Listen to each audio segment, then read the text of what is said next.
and thank you for joining me today. This is Shanna with Caffeinated Craftiness.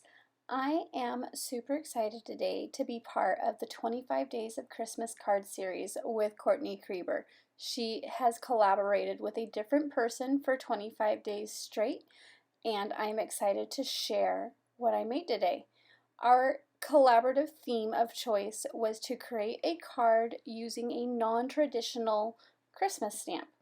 So something that wasn't specifically intended for Christmas.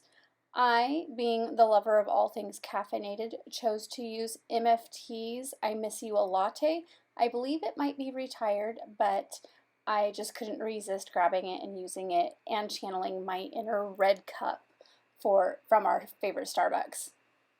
So I am going to combine that with some products, including the Trinity Stamp Slimline Holiday Paper Pad, my Copic markers, and an embossing plate, I believe from Cartabella, that is Christmas themed. So to tie in the non-traditional stamp, I grabbed some Christmas accessories instead. So from here, I'm going to actually leave you with some music to enjoy the coloring. I will list all of the Copic colors I used down in the description below if you are interested and want to check that out.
And welcome back. So now that my Copic coloring is coming to an end, we are going to create the card base. I am using Kraft cardstock for this, and As you can see, the text for my embossing folder is directional. It's meant to go on a vertical card base, but I am going to turn it and only do a partial emboss on a horizontal A2 card base. So I get more of a landscape orientation instead of the portrait orientation. This does leave a blank space on the side of my card, but I'm going to use that space to frame out my image. I'm using the Trinity Stamp Slimline Holiday paper. As you can see, there's a variety of papers in it, and I went back and forth between adding more text and using the one on the right, but ultimately decided to use the red plaid that was on the left. So for this, I'm grabbing my 4-bar card die builder set from Trinity Stamps as well to get a stitched edge on my papers. So I'm kind of picturing how much I'm going to need right here so I have an idea, and then I'm going to grab that die so I can have that nice stitched edge along the side. This is going to be some partial die cutting. I almost did the scalloped. It was slightly too small for what I wanted to do, so I ended up going back to the straight edges you'll see here in a second. It just suited the size I needed a lot better. So just kind of picturing where I want it to sit and how far I need to come in with that die. And then I will tape it in place and go ahead and die cut it.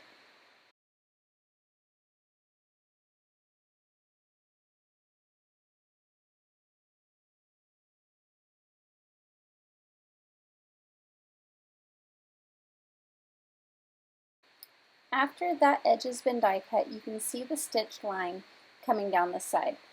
To match that, I decided I wanted to cut the entire card base out of it as well. First, I'm going to go ahead and just glue that strip down in place so it will be one piece of paper to work with. And then I'm going to go back to that same die I used to cut that edge, and I'm going to cut the entire panel, giving me a nice rectangle to work with that has that stitched edge all the way around it. I paid attention to the fonts and the script in my embossing plate here to kind of look and see where I wanted to position. I had some wiggle room I could look at, and then I took it over to my Big Shot and cut it out. So now I have that stitched edge finishing the entire way around. I am doing a side fold A2 base with the landscape orientation, and I am just going to glue this straight onto the card base. I want a fairly flat card so it is postage friendly without the additional need for more stamps. Centering that on the card base, I do like to use wet adhesive here. It gives me a little more wiggle room in case I don't put it right in the middle or I'm not perfectly straight the first time. I fussy cut my girl, and I'm just going to glue her straight onto the card base as well. Wet adhesive here is also my friend. Once she is in place, the card is just about done. I did decide I wanted to come back and add a sentiment of sorts, but I didn't like any of the sentiments that came with the stamp set specifically for a Christmas card because it is a non-traditional Christmas stamp.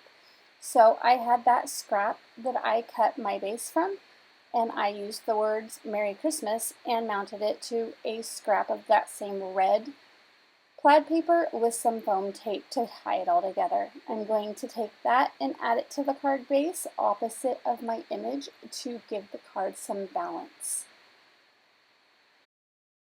After I had all of the pieces adhered to the card panel, I decided I wanted to add a little more embellishing, so I grabbed the Deck the Halls embellishments from Trinity Stamps and proceeded to just pick out a couple of the holly leaves and a berry just to accent the corner of my sentiment strip, just to give it a little festive touch. The wet adhesive I do like to use most frequently is the Nuvo Deluxe adhesive. I find it works really well with the clay embellishments, and I don't have any issues once it dries with it showing around them. It does dry clear. After I adhere my embellishments, my card is basically done.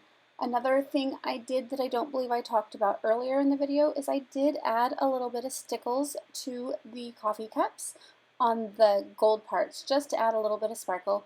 Past that, my single layer card, almost single layer card, is complete. I hope you enjoyed my card. Be sure to hop on over to Courtney's channel as well. The link will be in the description, and check out her fun project as well. Thank you so much for joining me. I hope you have a wonderful Thanksgiving and a happy holiday. Take care, and bye-bye.